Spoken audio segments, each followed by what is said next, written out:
All right, today we're going to take a look at intercept form of a quadratic equation. So remember, a quadratic equation is any equation that has x squared in it. So y equals x squared is the most basic version of a quadratic because there's no plus or minuses, there's no numbers in front right now. So this is called the parent function.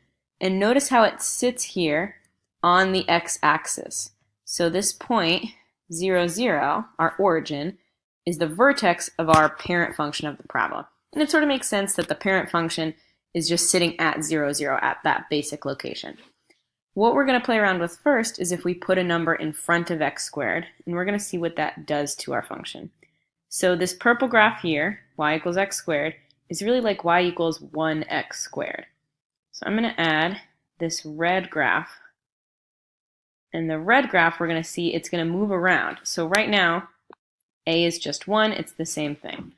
All right, but I'm going to click play over here, and we're going to see what happens to our function.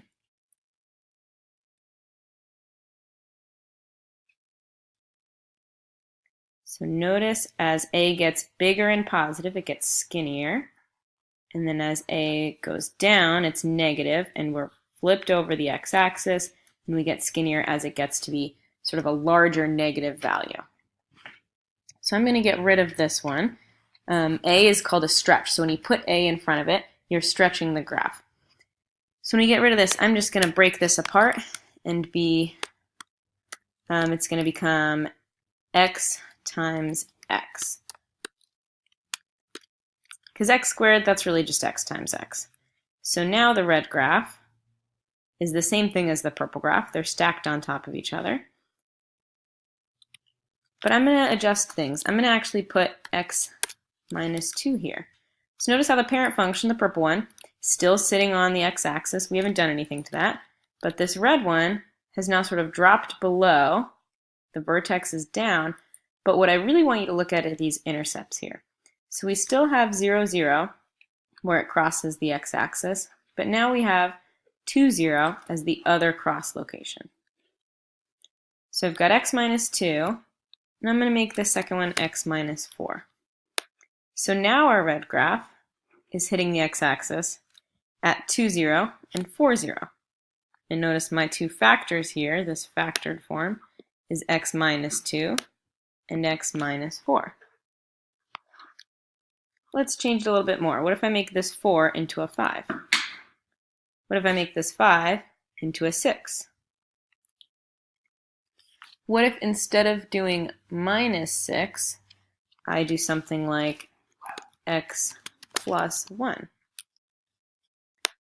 So now we could take a look at this red graph. We've got 2, 0 is one of our intercepts, and negative 1, 0 is the other intercept. So when I made it x plus 1, it is really like x minus negative 1. So these factors and these intercepts behave opposite. X minus 2 gives you an intercept at 2, and x plus 1 gives you an intercept at negative 1. So if I make this minus 2 over here into a plus 2, now we've got our two intercepts at negative 2 and negative 1. Let's take it a step further and see if this is adjusted if we adjust our a value.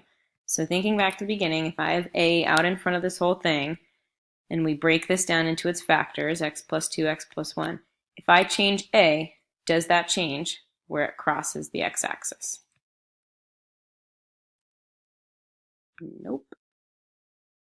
So notice the a value still moves it up and down. It still sort of squishes it, makes it skinnier, but the intercepts stay in the same spot. We still have negative 2, 0 and negative 1, 0. So these factors here behave opposite. X plus 2 makes it cross the x-axis at negative 2. X plus 1 crosses at negative 1. And if we get rid of one of these and just make it an x without a plus 2 or a plus 1, then it's kind of like we're adding 0. So that's why it puts it back at the origin for one of our intercepts.